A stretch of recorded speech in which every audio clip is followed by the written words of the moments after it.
कृष्ण कहते हैं सर्वथा कर्मों का स्वरूप से त्याग हो भी नहीं सकता है, क्योंकि कोई भी पुरुष किसी काल में क्षण मात्र भी बिना कर्म किए नहीं रहता है। निःसंदेह सभी पुरुष प्रकृति से उत्पन्न हुए गुणों द्वारा परवश हुए कर्म करते हैं। जीवन ही कर्म है। जीवन में कर्म को रोकना असंभव है। इस संबंध में मनुष्य की कोई स्वतंत्रता नहीं है। इस देश में कृष्ण की बात नहीं सुनी गई। यद्यपि हम कहेंगे गीता से ज्यादा कुछ भी नहीं पढ़ा गया है, लेकिन साथ ही में यह भी है कि गीता से कम कुछ भी नहीं समझा गया है। अक्सर ऐसा होता है कि जो बहुत पढ़ा जाता है उसे हम समझना बंद कर देते हैं। बहुत बार पढ़ने से ऐसा लगता है बात समझ में आ गई, स्मरण हो जाने से लगता है समझ में आ गई, स्मृति ही ज्ञान मालूम होने लगती है।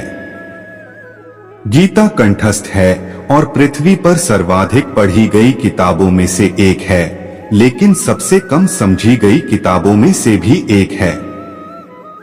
कृष्ण कह रहे हैं कि कर्म को बदलने की उतनी फिक्र मत करो, कर्ता को बदलने की फिक्र करो। असली सवाल यह नहीं है कि क्या तुम कर रहे हो, क्या नहीं कर रहे हो।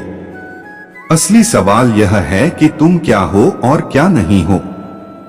असली सवाल यह है कि भीतर तुम क्या हो।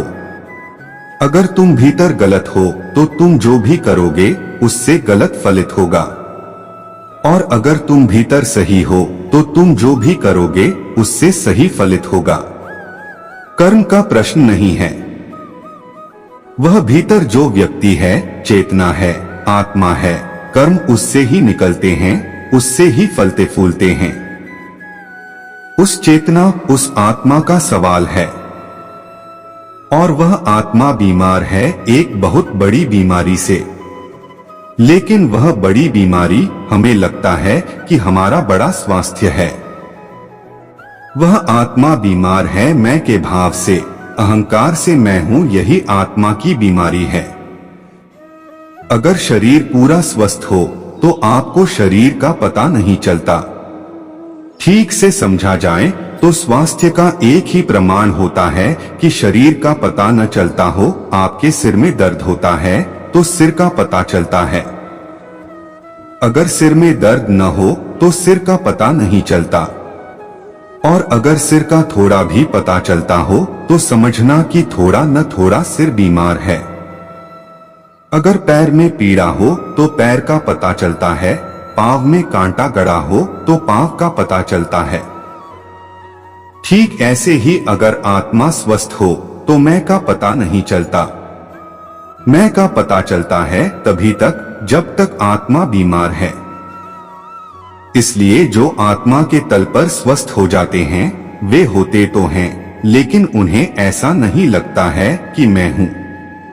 उन्हें ऐसा ही लगता है हूं काफी हो जाता है, मैं विदा हो जाता है।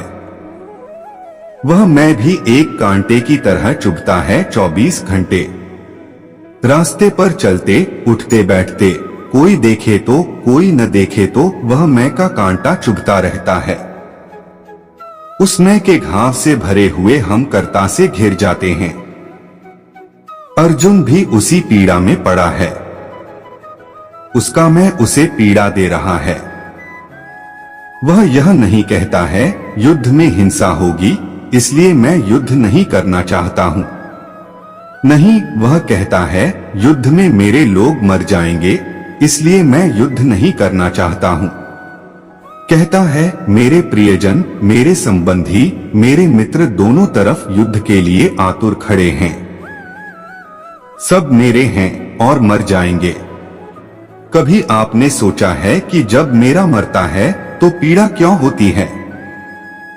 क्या इसलिए पीड़ा होती है कि जो मेरा था वह मर गया, या इसलिए पीड़ा होती है कि मेरा होने की वजह से मेरे मैं का एक हिस्सा था जो मर गया? ठीक से समझेंगे तो किसी दूसरे के मरने से किसी को कभी कोई पीड़ा नहीं होती है, लेकिन मेरा है तो पीड़ा होती है। क्योंकि जब भी मेरा कोई मरता है तो मेरे ईगो का एक हिस्सा, मेरे अहंकार का एक हिस्सा बिखर जाता है भीतर, जो मैंने उसके सहारे संभाला था। इसीलिए तो हम मेरे को बढ़ाते हैं। मेरा मकान हो, मेरी जमीन हो, मेरा राज्य हो, मेरा पद हो, मेरी पदवी हो, मेरा ज्ञान हो, मेरे मित्र हो। जितना मेरे का विस्तार होता है उतना मेरा मैं मजबूत और बीच में सघन होकर सिंहासन पर बैठ जाता है। अगर मेरा सब विदा हो जाए तो मेरे मैं को खड़े होने के लिए कोई सहारा न रह जाएगा और वह गिरकर टूट जाएगा, बिखर जाएगा। अर्जुन की पीड़ा यह है कि सब मेरे हैं। इसलिए वह बार बार कहता है कि जिनके लिए राज्य जीता जाता है, जिनके लिए धन कमाया जाता है, जिनके लिए यश की कामना की जाती है, वे सब मेरे मर जाएंगे युद्ध में, तो मैं इस राज्य का, इस धन का, इस साम्राज्य का, इस वैभव को पाकर करूंगा भी क्या, जब मेरे ही मर जाएंगे। लेकिन उसे भी साफ नहीं है कि मेरे के मरने का इतना डर मैं के मरने का डर है। जब पत्नी मरती है तो पति का भी एक हिस्सा मर जाता है। उतना ही जितना जुड़ा था, उतना ही जितना पत्नी उसके भीतर प्रवेश कर गई थी और उसके मैं का हिस्सा बन गई थी। एकदम से ख्याल में नहीं आता कि हम सब एक दूसरे से अपने मैं के लिए भोजन जुटाते हैं। श्री कृष्ण ने कहा है, कोई किसी दूसरे के लिए दुखी नहीं होता, सब अपने लिए दुखी होते हैं। कोई किसी दूसरे के लिए आनंदित नहीं होता, सब अपने लिए आनंदित होते हैं।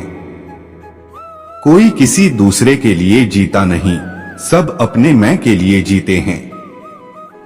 हाँ, जिन जिन से हमारे मैं को सहारा मिलता है वे अपने मालूम पड़ते हैं, और जिन जिन से हमारे मैं को विरोध मिलता है वे पराए मालूम पड़ते हैं।